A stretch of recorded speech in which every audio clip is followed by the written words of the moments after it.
Hello and welcome to the Mind Your Mind podcast.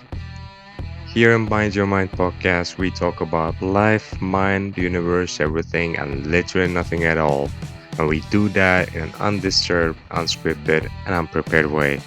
As always, I'm with Henna Malik. Hi, Hannah. Hi, Ozan. And we are with a special guest today. But before I introduce our guest, I'd like to start with a quote. It goes like this: It is not an absence of thought or memory, but the presence of a thought reality that became a partition between us and everything else. This partition is identity. Now, this is a glimpse of the core of the topics we're going to talk about today. It is from an amazing book called I Am, a guide to transforming reality and creating the life you want. We have the author of that book today with us. She's one of the pioneers of the identity work, and she is bringing so serene vibes to the podcast, and you're about to hear why. Please welcome Anya Lincoln. Hi, guys. Hi, Ozan. Hi, Henna. Welcome, Anya. And we are so privileged to have you here. I'm sure our listeners are going to be superly benefited from what you have to tell us. And this is going to be an interesting session. So, looking forward. Yeah, look, it's true. We had an initial discussion with Anya, and even there, she said so many things. Just it blew my mind. She's full of great and different ideas, and you're about to see why. And I want to start with actually, I am. It has really interesting content on the identity work and what identity is in general, along with other topics such as oneness and so on. Can you introduce this book and the whole concept to the listeners? So, the book is kind of a map of how our personal reality functions. And it might be a broad statement, but it is about how we create our reality from the center that I call identity, the I am, it's sort of a focal point of one's creative energy that starts with the thought about the self. And then I go on to describe how this identity, how this understanding of self expands into the actual reality that a person finds themselves in, and how this identity gets reflected in the life a person is living, or how it behaves, why our reality looks to us, a certain way, why it behaves a certain way, and et cetera, et cetera. So this is probably sounding really confusing, but by laying out this map, I sort of offer a way of like to do something really practical, which is change your life. And I address an issue of why it is so hard sometimes to change things that we really, really want to change. And one of the issues with that is the fact that because we see ourselves in the reality we live in, but we don't realize that what we see and what we fight with is connected to our sense of self. We end up recreating the same reality over and over again because all of our action is essentially a reaction to the same thing we've already created. And this is not a new idea, right? That our thoughts about self are important and that they create the reality we live in. And then, but where people, I found, go a little bit off track is they start looking at their thinking about themselves. Like if I say, Ozan, who are you? You'll tell me, I'm a pretty chill person and I'm an engineer or I'm this and that, or Henna, people start describing their thoughts. Mhm. But I realized that the identity is not found in one's thoughts. It's found in the actual fabric of reality one lives in. Like if you were to take, a silent movie of somebody's life and ask a question, who is the person that this life is about? Mhm. That would be pointing closer to the identity, to what this person is thinking or assuming about their nature, than anything they think whether they're confident or they're not confident or they're, whatever it is. If you look at how they are acting, what they are attracting, I don't always like the word attracting, but it works, you can sort of decipher and track back of who would this life that we're looking at make sense to. And that's identity. And it's kind of a cool thing that I see as the core of everything. Anya, I think that was a very beautiful explanation to start with. But there's one thing that comes in my mind while you were speaking. I was thinking, you said that we have a notion of how we are, what we are. We have a, a personality of ours in our own eyes. If we imagine ourselves to be something based on our thoughts, but probably we are not that. We are not even 1% of that. And what we are actually in real world is very different from what we imagine ourselves to be. How do you think thoughts influence the reality, and vice versa? How reality influences our thoughts? So how the thoughts influence reality, and how does the reality influence our thoughts? Well, at first, I would say we have to look at what kind of thoughts we're talking about. When, in the book, I talk about a thought as sort of this cornerstone of creating reality. Because I don't have a scientific description of this, but the way I imagine it, right, is that there's the thought world is complex and has layers. And one of the top layers is the actual thinking that we have, our personal thinking. So that is the thinking that I would say we can talk about in response to your question. So in this very, very top layer, I mean, obviously, our thoughts and attitudes determine the way we respond to, to our environment. And then they could possibly determine how we choose to behave. For example, if we're in a situation, our boss is rude to us or somebody is interfering with what we want to do, we could consciously choose a response, right, to this particular situation. Even if we're being triggered, we could recognize it, and we could say, okay, I could see that I'm being triggered. This is a fight or flight state of mind. It's not going to be most productive. So in that sense, in the very top layer, in the very shallow way, thoughts and reality do interact in sort of a dialogue way. But what I write about and what I noticed is that there's certain thoughts and they go really, really deep. Oh, and sorry, I want to say that the second part of your question is important too, right? Like the reality that one finds itself in. And when we talk about reality, it's the stuff outside of our head, right? Like it could be even our body, a stuff outside of our sense of self. And it could start with our face, for example. You could look in the mirror and say, I'm not as pretty as other people.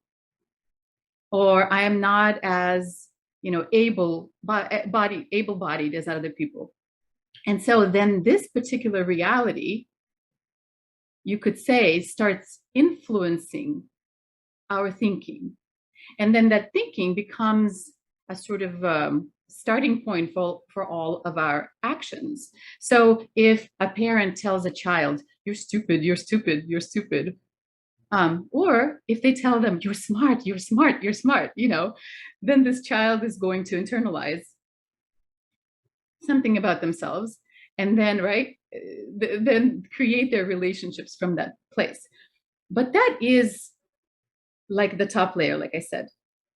What I found exciting, and I found it through complete experimentation. This was something I sort of said, okay, let's assume that thought actually creates reality, not just influences it in terms of experience or action. So whether out or in, right? Like whether I'm experiencing it or I am making the world experience me, right? So, and then I started saying, okay, and this was, I described this in the book, but I had a few interesting events happen side by side where some people started coming into my life that were, I like, I did not pre-select them at all, but they were all fitting the same pattern, like same, almost like same body, same personality, same everything. And then at the same time, people, a person that I described in the book, but there were actually a few of these events, started dating. It was all around dating for some reason, dating these people online. And they were exact replicas of people they've dated before. And I knew because I'm a person, I know their history, right? So I started wondering, what is it in us or in our reality that weaves this web, so to speak, that seems to catch the same fish, right? The same people, the same experiences. Could it be true that, some thought that isn't a conscious thought is at the core of this programming of this matrix, basically, or of this hologram, like that it is in everything? Because what I've noticed is the people that I describe in the book, including the woman that I actually write about, and then other friends, I noticed that it's not that their circumstances kept repeating, right? But also their experience or who they found themselves to be in that experience also kept repeating. Like, no matter what, their life affirmed to them that, you know what, you are not that great, or you're unlovable, or you need 17 different women to make you feel like you exist in the world. Whatever it is, it kept repeating. And so then I said, okay, let's not go in the direction of looking to on the outside for solutions. Let's see if there is something on the inside.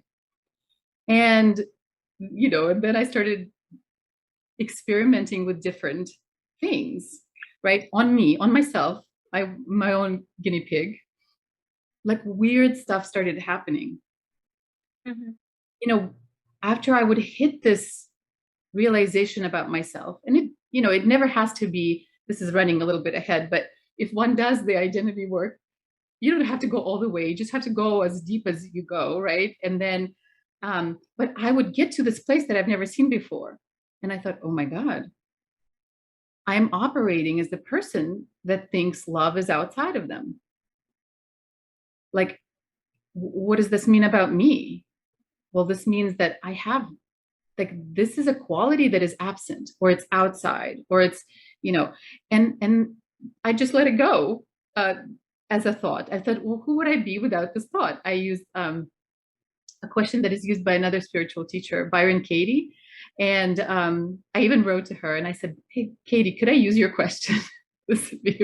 And she wrote back and she said, yes, go for it. And so when I would detach from this thought that I carried with me, I would have this experience of lightness and connectedness, almost like a layer of film or something sticky was here and I had no idea it was. Or like my shoes had weights in them and all of a sudden they got removed and I'm like running, I have this lightness of being. But then what I started noticing, that it did not end with my experience. Without me doing anything, I would stop meeting, this was witnessed over time, but I would stop meeting a certain type of person. Or, I all of a sudden would connect with something I really wanted. And then that led me to believe that the thought, the deep thoughts that we assume or incorporate into the very fabric of who we are, do more than interact with the reality. They actually kind of make it. They create it. A little bit of a long answer. That's actually quite deep stuff. Like, that's a thing to pause the podcast and think about it. I think everybody can get the answer by experimenting and looking inside, just like you were saying. There's Absolutely. not too much science behind it yet. There are a lot of researches about this one. So many psychologists working on this, but there is not, it's not like physics where you can clearly say what kind of equation you can use on the mind and identities and emotions and core beliefs, how they are working.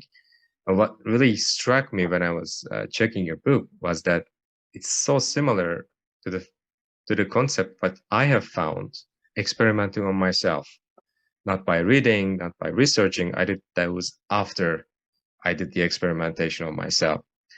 And very similarly, I explained it as getting rid of the bricks, this Mm. core beliefs that just hold you down about who you are. Like, I am not a confident person. That's a belief that builds right inside your mind. And whatever you do, that belief will be there and you will act like a not confident person. So this belief is merged with the emotion. And when they link with each other, with the emotion, then they create thoughts. And the thoughts create another thought. Basically, it's a whole thought chain. And as you mentioned, eventually thoughts create action, how you interact with outside. And I Mhm. found the same thing when I realized like the patterns, as you mentioned. I was having this problem. For example, I was a total control freak.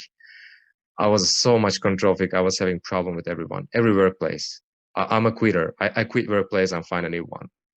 And I realized same guys are coming at me. You know, why do you try to control me? I quit. Another position, same guy trying to control me. Then I realized, oh, maybe it's me. Then I found this thing. It is actually me acting like a puzzle piece, identity of what I build in my mind, acting like a puzzle piece and looking for that opposite one to attach to me, which was actually very interesting. Especially, it's okay when you are the one who are doing the action. It's easy to understand because there is a direct relationship between your thoughts and your actions. But it's amazing to see your own beliefs about who you are can impact others' actions towards you as well. And that was a mind-blowing part for me. Absolutely. That's the stuff. And like you said, it is available to everyone. It's not neurosurgery, although it kind of is a little bit on a level, but it's not Don't need to in, cut your brains out to experiment, right? yeah, it is, but it is hard stuff. My partner Will and I, every morning we start with coffee and talks about consciousness and insights. And oh, you know what I was thinking about at 4 a.m. And just yesterday we Best way talked to about, wake up. yeah, exactly. Um, just yesterday I said, I think the reason people don't actually get to this deep stuff or don't solve the big problems is that they have to loop themselves into whatever their inquiry is, whether you are trying to solve the black holes in the universe or this consciousness stuff, time and space. Most people keep themselves outside of it, in whatever, not directly, but indirectly. Well, I can theorize about anything, but please don't touch my own insecurities. I'm a, like, don't make me jealous, or don't, and but if you are not afraid of your own experience and you're not afraid to see through it, and because you are going to be the source of all the insight, whether you're trying to figure out, like one of my clients said, can this identity stuff help with falling hair that's falling out? I was like, kind of, yeah, I guess, because honestly, if you are not in a terrified state of mind and you are able to be present with a problem for as long as it needs your presence to be solved, you can solve anything in the world. The only reason we are not able to solve problems is because we fidget and we kind of wiggle out of it. Like, it's too uncomfortable. Even if that problem is the discomfort of not knowing. That's the big one for the thinkers, the ones that are trying to figure out the issues of the universe. As soon as they feel like this is way past my comfort zone. Like, what if I'm stupid? If your identity is attached to your intellect, then that would be a problem that you will hit when you're trying to figure out an intellectual problem. If your identity is, you know, tied to the need for control, right? And that need for control is tied to something even deeper, like um, control is how you keep power, or how you give yourself permission to be in the space, or whatever. Or control is a way of protecting yourself. Like, you might think you're okay as long as I keep others where I can manage them and see them, so nobody sneaks out and surprises me, right? Then that identity will be absolutely playing a role in everything. And then, but one thing to add from the book that I found that was so cool, like it kind of blew my mind at first, and then I was like, of course this makes sense when people, the wise sages of the planet say, you are the world, like the world is you. And I thought, well, that's kind of a nice sentiment. The world is you. Okay, treat your neighbor as yourself, like as Jesus said, like, or whatever. But then I'm like, oh my God, no, the world really is me.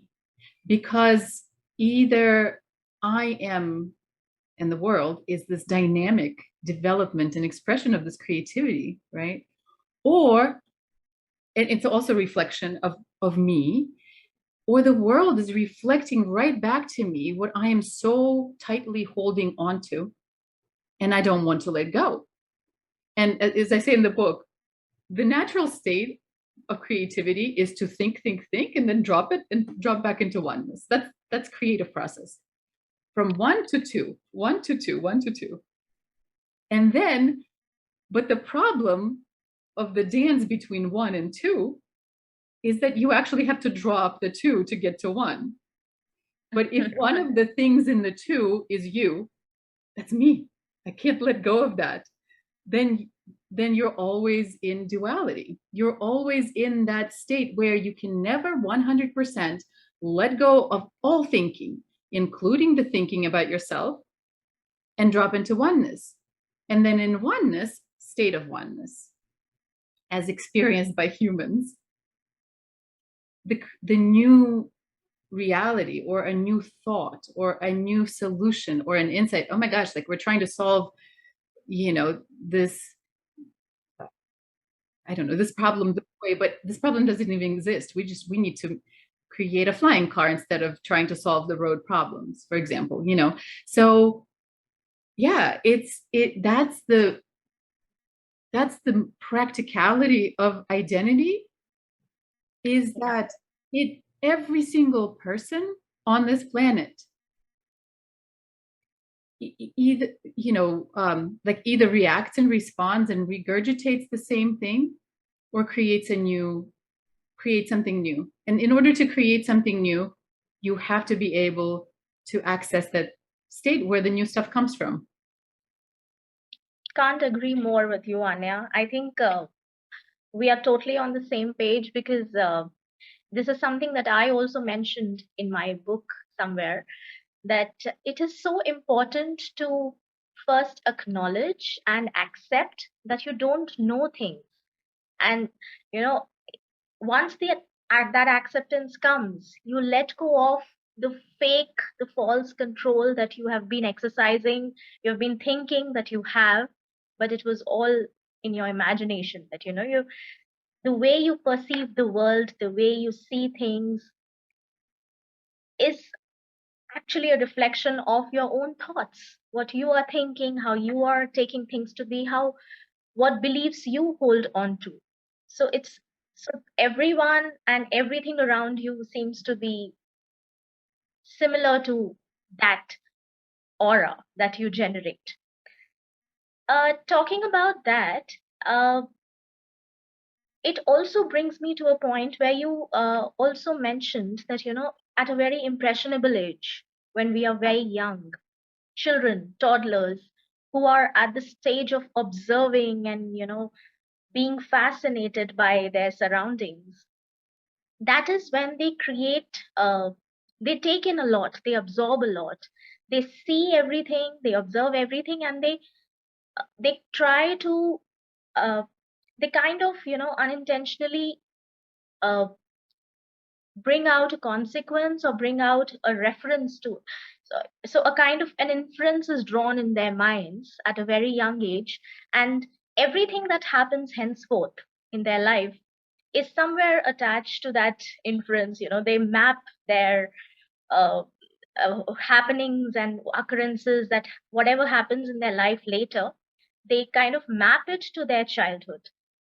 So uh, I think I would like you to talk about how the identity of children is, how important it is. When does a child actually starts forming his or her own identity, and what role do we as parents, or anyone around them who is slightly mature than them, what role do these people have in shaping that child's identity?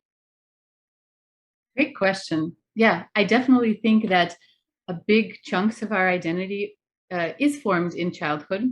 I think also this is my theory and I'm not attached to it, but I also think another part of our identity is almost genetic, not unchangeable, not unchangeable at all. But if there were survival fears, or there was some kind of condition, and we always talk about it as a negative condition, but as I later talk and explain, it could also be something that we perceive as positive, but that we absorb. But for simplicity, a baby is born and they're as pure as they can be on this planet, right? And yeah, definitely when the vulnerability of the body, so when consciousness is born into the flesh and becomes the body, however you want to imagine that, right? What I see about consciousness is that the consciousness is full and complete and all things at all time. So it is absolutely impenetrable and not vulnerable to anything. The body is, right? So the very first traumas that we get are traumas where that vulnerability of physical body is so enmeshed with who we are as a baby, right? And if things are not safe, if mom is always upset, if dad is always comparing you to the cousin, or whatever it is, right? In the book, I think there's a line where I say that we interpret our world in the only, especially if it's unsafe, because there's a need to control or to be safe in it, right? We were trying to make sense of it. But the only positive feeling in an unsafe situation is a feeling, okay, I can control something. This is why, Ozan, I think like control is such a big issue for people, is because control is actually it's a safety thing. But the only way we can control our environment is A, learn how to play by its rules, and B, assume as one of the rules of the game who we are in that environment. If I am responsible for my mother's happiness, I incorporate that into my sense of self, and then I go to work. I get good grades. I'm better than my sister or brother or whatever, or I go the other way. Screw the world, everything. It doesn't matter. The assumption is I am someone who has anything to do with another person's feelings or world. Like in my mind, I have already built a structure. That's the architecture of my world, is that in that world, one of the foundations is that I'm responsible for other people, for example, or I am a bad person, or I am, a shameful person, or whatever. So we interpret our world in the only terms that we can understand and control in terms of ourselves. I can't control my mother. I can't control my father. I'm going to assume that I'm bad, and if I'm good, it'll be better. That's one way. I'm not saying that this works across the board, but this is what I've seen. Why do we interpret the unconsciousness of the world we are entering in terms of us? And that's because if we're going to play the game, if we're going to get the food from this person and the shelter from that person and the acceptance of our village, we sort of have to assume one of the positions in the game. And it's whatever position we're assigned at the moment, until we realize that we don't have to.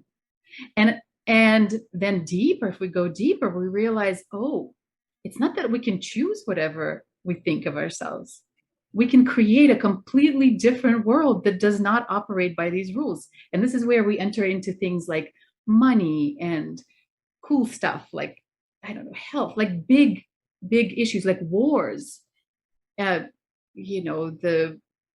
we're handling the world environment right now, speaking of Ukraine. But just this is when we realize how much all of this is our creation, and how much all of this is either a repetition and a response. This is why we see, I mean, not to go global, but this is why you see a country that touts, for example, I'm from Russia, and Russia was so proud of overcoming fascism in World War II.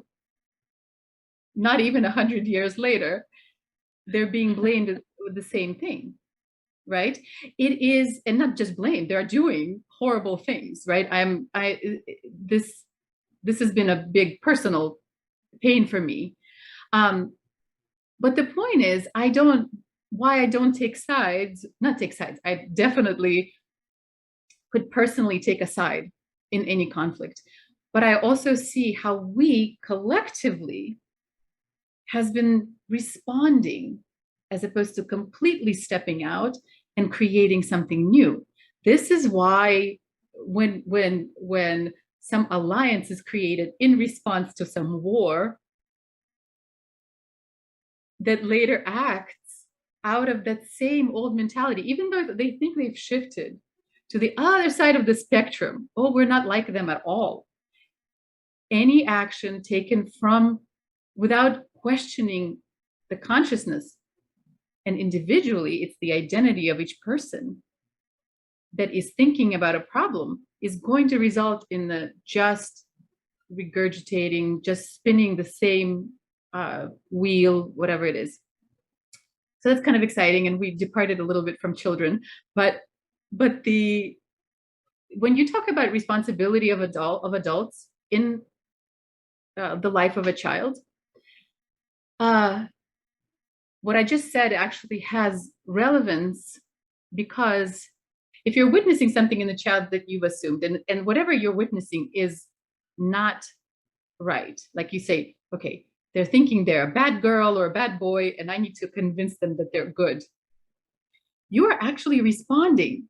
You're playing into the same reality that they've already bought into. So the only responsibility of any adult on this planet, whether it's in relationship to a child or relationship to a neighbor's child or to their societies, to transform themselves. And that's not fantasy, because if I use my own reality as my mirror, even a child in front of me, and I don't try to fix them so they can have a better life, and consequently I will have a better life because I would have taught them and I'm so enlightened, and but use my reality as a mirror to see, where am I in this child? Where am I in this country? Where am I Russia? Where am I Ukraine? Where am I United States? Where am I the whole world? Whatever it is.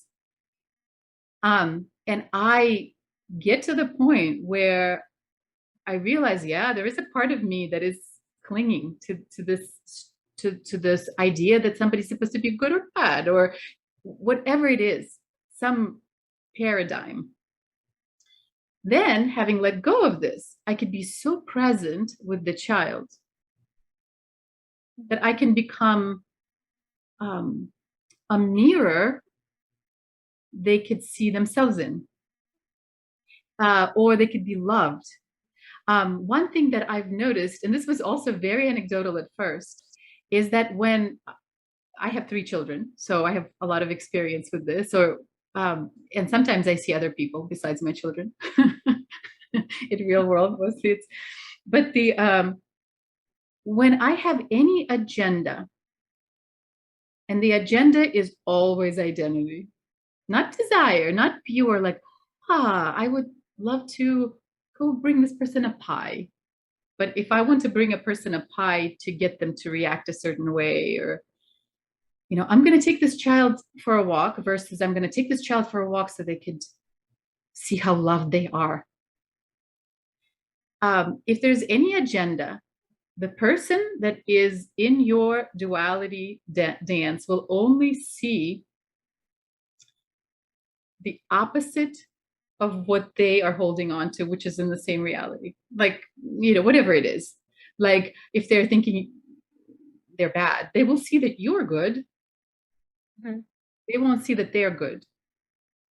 But if you've dropped your part of the dance and you're just a clear mirror, they will see what they need to see about themselves in order to transform.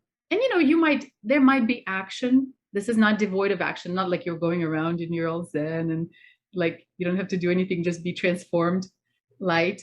No, there's a ton of action that gets inspired by it, and by this realization. Then you are you might be inspired to speak or to give or to even set a boundary or even not punish but like say, okay, you're grounded for this, when we talk about children. But it will never be it will be something that will emerge from this oneness that you tap into, as opposed to a tool to return you to the oneness. Like many people who try to solve the world and they say, okay, if we teach everybody about consciousness, then we can all be okay. When in fact, what they're doing is they're thinking that they're separate from the world, or that they're not the world themselves. And they're projecting all of this stuff out. Anyway, so. Actually, the very thought of, teaching everyone of how conscious they can be, or about consciousness, is the opposite of being conscious about your own self. So it's like the very thought is faulty. Right. And then it's funny that it does, because all thought is thought, right? There's nothing we can say that's going to be absolutely true all the time. Yes, absolutely. But the funny thing that I've noticed, and you guys might be able to relate to this, is that you work all this time to let go of this concept, like you said, that to teach people about consciousness, or even to want to teach everybody about consciousness, for example, is the way. And then when you finally let go of all of it, and you finally let go of this idea that you're supposed to know, or that you know anything, you actually get to a place where you have to teach about consciousness. And you do have to admit that you know something. Hey, I know something. Hey, look, I wrote a book. So it's funny, but the only way the dance is possible is if you know that you are not your book. If you know that you are not your thought, that you are somewhere the book comes from, but you are not, that's why when I get like a 3-star review with no explanation, I'm like, dude. And then I was like, okay, that doesn't really matter. That's the dilemma which accompanies wisdom, I would say. It's the wisest dilemma. Yeah. But can I ask about the practicality of this, like this oneness? For example, you mentioned perfectly. You are not actually what you're teaching. You are just the way the universe is talking to each other, like different molecules of the same atom. They're eventually the same thing, who are just thinking by itself. The oneness that everybody and everything is basically originating from one same consciousness. But then we have the identities, as you mentioned, and how can you experience that level of oneness? Do you somehow remove the identity from it, or is it a different identity what you obtain as one? Well, I think while we're a human, we have to be sort of separate in a form. Just that's how we do things. I mean, it's not, we don't have to be identified with it. We could be in oneness in our consciousness. But until we die, we're basically in the bodies, and we can hug and kiss or fight or whatever. So I think there, as I say, an identity itself, it's a tool of being here. It's a temporary limitation for a particular purpose, for a particular creative purpose. And like I say, today I'm going to paint with acrylic paint, and I pick up acrylic paint, and for a little bit I have a brush and I have paint and I have canvas, I have all my tools, and I call myself an artist on Instagram. It's my identity. But if most of us are not suffering from being somewhat temporarily limited, we're suffering that we think we are this limitation. And that is the identity we can let go of. This identification, when we recognize that the thought is a thought, not reality. That's the steps that lead us deeper into oneness. And from what I have seen, because this did not happen to me overnight, there are some people that get enlightened. And I'm not saying I'm enlightened, but I'm saying there's some people that get to places by, they hit their head or something happens, and they're all of a sudden, oh my God, the world is me, and everything is thought, and the world is beautiful, and I love everyone. And they're sincere and they talk about it, right? But it didn't happen to me this way. Like I had to actually, my progress, and it keeps going. So far, it's like layer by layer by layer by layer. And the funny thing is, though, and I've used this reference many times, but it's kind of like a lotus flower in my imagination.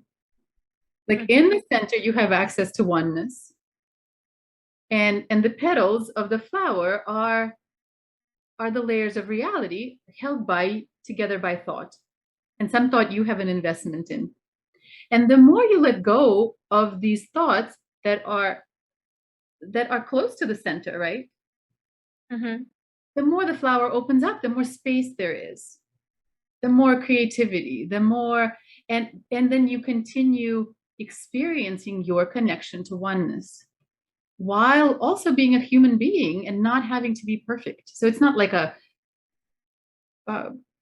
you get nothing or everything. You can continue undoing the layers of reality that you want to undo, while also maintaining this connection to oneness that is obstructed by us mistaking ourselves for our identities. So yes, you do the identity work.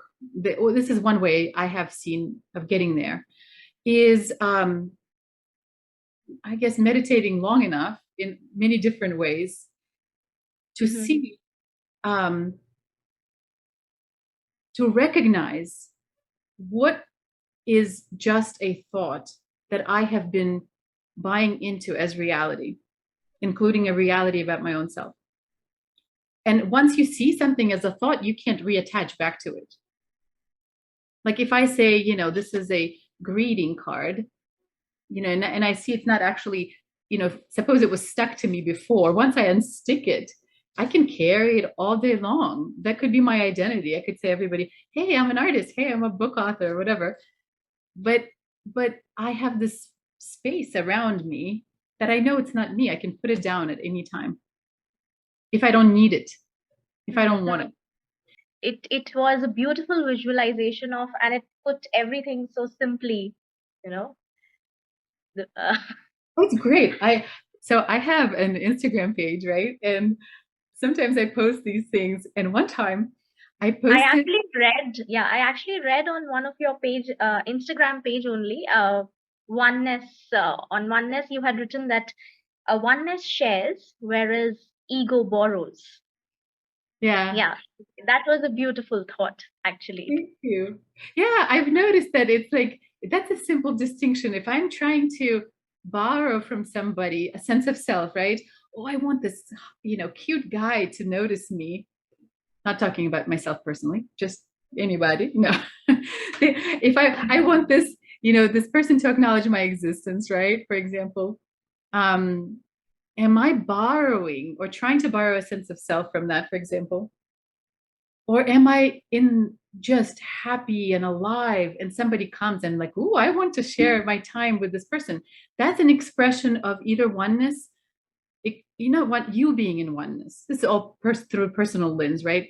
Or you being caught up in some anxiety about who you are that you need, for example, my fantasy person who is a Deepak Chopra to write to me and say, hey, Anya, you're brilliant. Why don't, like, it's not happening right now, but as I'm listening to people in the world, I'm thinking, wow, now I'm just thinking, wow, this is another person sharing. It used to be, oh, I want to be knighted by these people. Like I want to somebody who is more enlightened than me come and say, you are one of us. Come, come join the club or whatever. That was a borrowing of sorts. Yeah. And then, but as far as the realization, so I this Instagram page, and sometimes I post stories on it. And one time I posted a story of running water, and it was like glistening, and I was washing dishes, and this water sparkly and stuff. And so I did a video, and I said, "Oh my God, like look at this beautiful thing! I am literally," and I started getting messages, Anya, are you high? And I said, I am not high. But actually, this is a really good thing to talk about when you are in that state. Yeah. And, sometimes we fall into it accidentally almost, like we are around an inspiring person that gives us permission for a second to put that burden down. And we get into that place, or we fall in love. Everything's forgiven, in that moment. Everything is, clean slate, right? We get glimpses of the state. But what I noticed, I like literally started experiencing this in total waking consciousness. One time I was standing in front of my stove and I was thinking, oh my God, look at this technology. I mean, human beings made all of this. And I'm thinking, this in the most interesting ways, right? Like unexpected right. places. Exactly.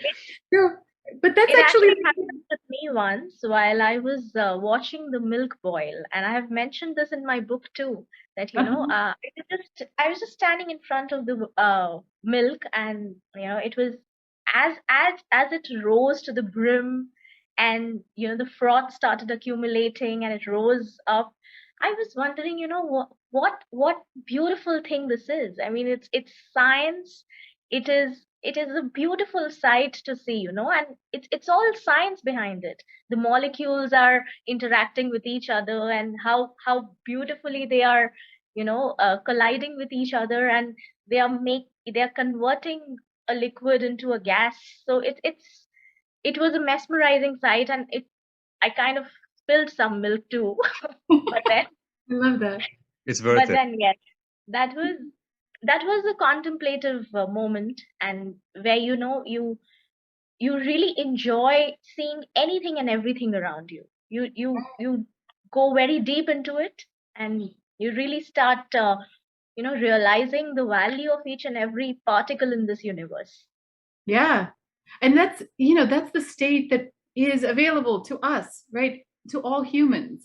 And that's the state where the children, speaking back of the Mhm. children, they're kind of in it until Mhm. until people start saying, oh, you should be afraid, or if you're different. Like I coached a client, she's brilliant, beautiful, everything.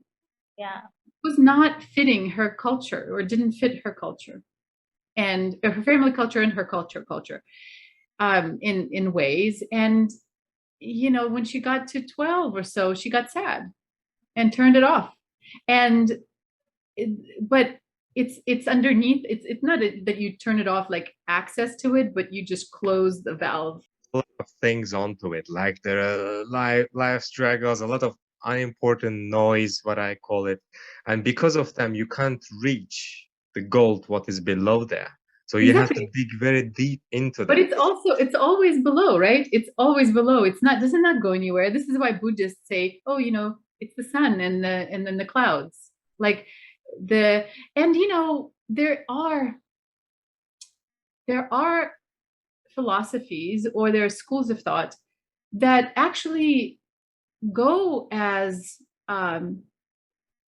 deep as acknowledging that all thought, right, that we think, all thoughts have this nature to rise and subside. Doesn't matter what you're thinking. Mhm. And there is a one school of thought, and this is where I came from when I became a life coach, and it's called the Three Principles.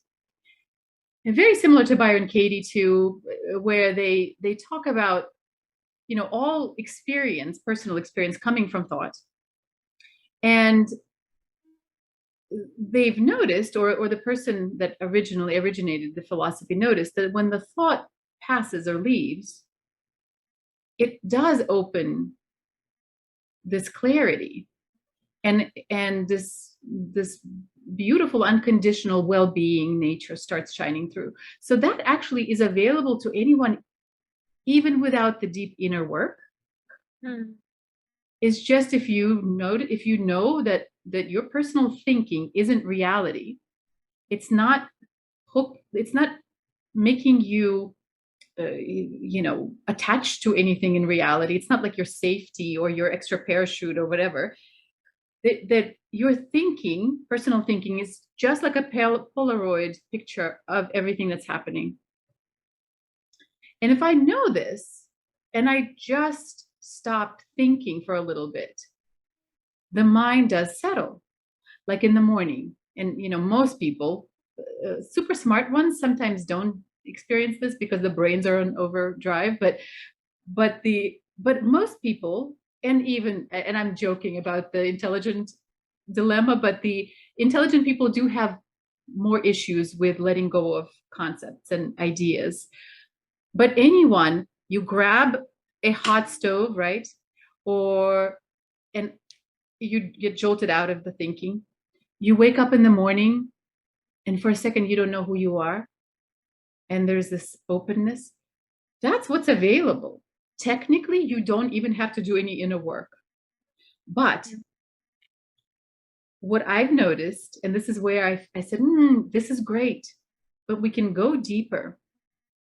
If the bowl of your mind fills up again, it is going to fill up with the contents that is reflective of your identity, and other things. For example, if you find a situation with some event threatening, and you feel unsafe in the world, or you feel like it's something you can't control and you have control issues, oh my God, Yeah, that's anxiety right there. That's your little recipe, I know right? very well about that. Yeah. Yes. So this is where the inner work that I invite people into, and not only me, but everybody who goes that route.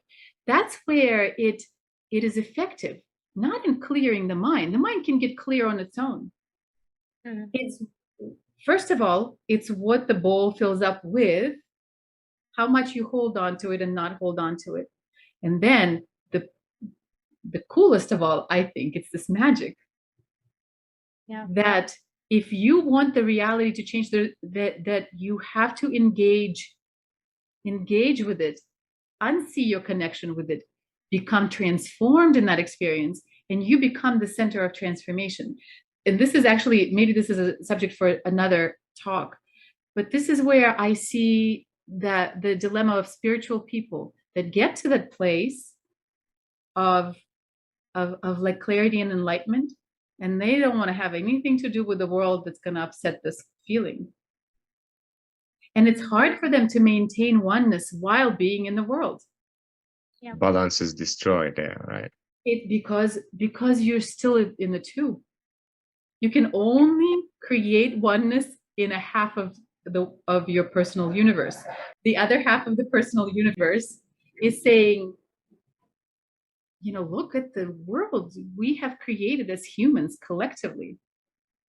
And if you look at it, it will be upsetting.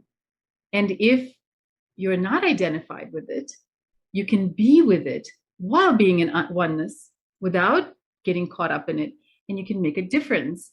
And this is what I mentioned might be a good subject for some other talk, is that thing that is very popular right now. People talk about spiritual bypassing. That's why people are avoiding spirituality or consciousness, because they're saying, well, we don't want to be so enlightened that we don't care that children are being stolen, or I don't know, whatever problem they see, right? Not overlook it, right? And Fear so of attachment. there is a way to be completely at peace and have a full range of human emotions without losing that connection And the involvement. and the involvement.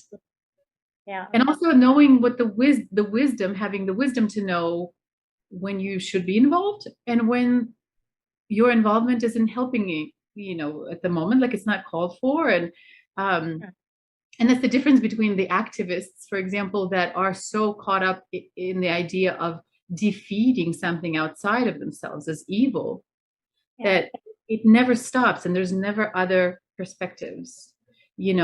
But if a person is committed to only one thing, which is being in one thing, then they could be showing up as an activist every single day of their life.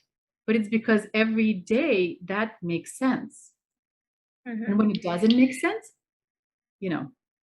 Actually, it is a form. I would say that this is a form of short-sightedness, because what such people perceive is this to be the purpose of their life. This is what we call in Hindi as moh. So it's like, especially as you get older and your children start needing you less and less, that is when this moh gets stronger and stronger. And you believe you want to be involved in their lives, and you want to feel as important to them as you have always felt. You're so used to feeling important in their lives, being an instrumental part of every decision that they take. So it's very difficult for some people to just let go of and detach themselves from the everyday events that are happening at family level or at any personal level, and they want to fully feel involved in everyone's life they are close to. mm-hmm. That It's is coming from the identity as well, right?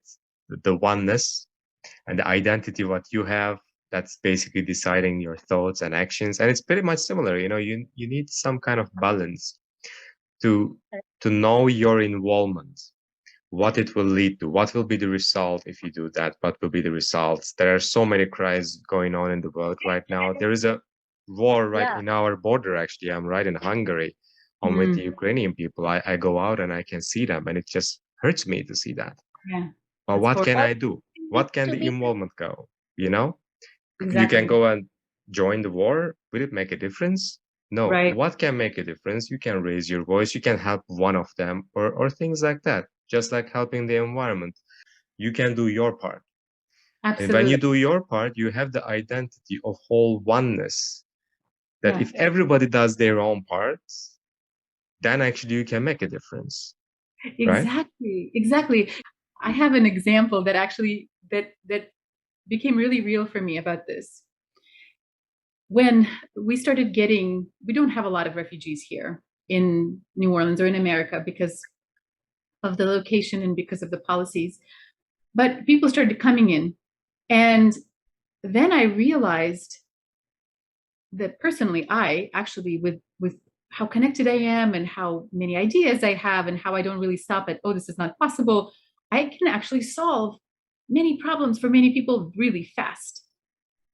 But I also quickly realized that it doesn't matter how fast I could solve them or how many, it's just too much, right? It's too much. And then I started noticing my energy sort of going, like being spread and not really focused. And because I was not being in oneness, I was not being in that state myself. And then I went a little bit not religious. I'm not religious, but I remembered this fish and loaves story from the Bible. When, I don't know if you guys know it, but like Jesus is teaching to a bunch of people, and then everybody's hungry, and there's not enough food, and then the miracle is that everybody gets enough food. And I had this insight that if I truly believe that I am one, right, I am the world, and the person in front of me is the world, and I decide to fully help them, that's it, one person. And then that in that interaction, the transformation happens that will feed enough people, that will solve enough problems. But you have to enter that through the present moment and through awareness that there isn't 17,000 different people standing in line. There's just that one person in front of you, that one issue, that one joyful moment. And so I told Will, I said, I think I know how Jesus fed all those people. It was one person at a time. That's a beautiful one, actually. This is, this is, I'm not going to write a book about this, but. Well, actually, I think we can talk like 10 hours more. We have to do another episode with you, Anya, because we can really go on and on. Let's do it. Let's do an easy one. Time for this one. Yeah. So, but actually, before we close, I would like to really ask, like, people who are listening will be mind blown probably and will want to read your book. What else they can find out? Where can they reach you? Through Instagram, through your website, or coaching? What do you do?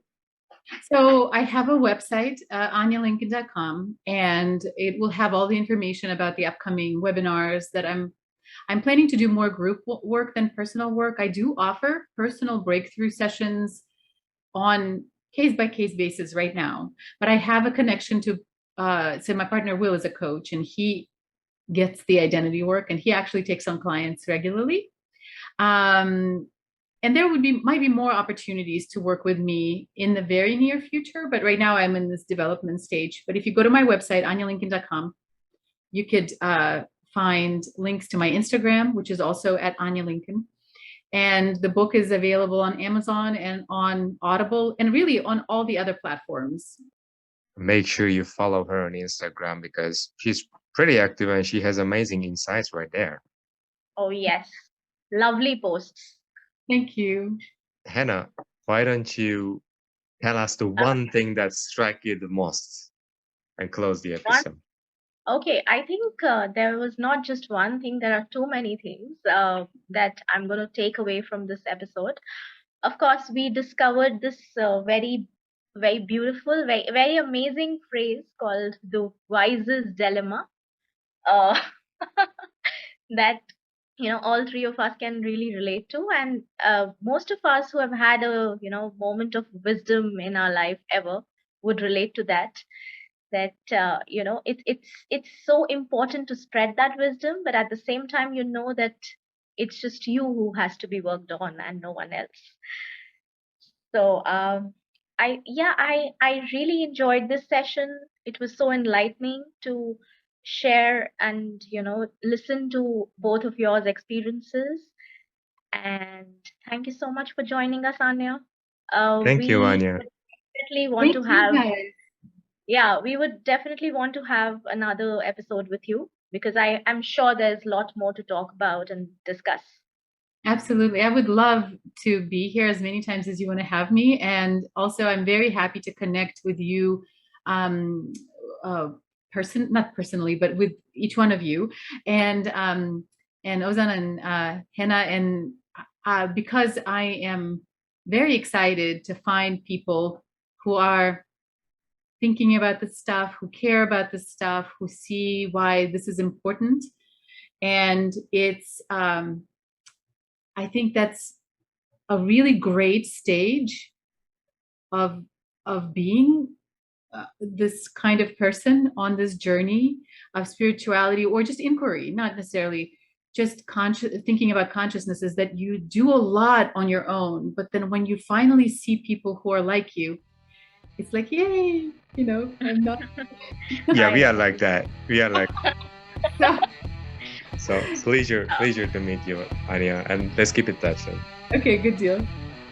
Thank you very much, and bye.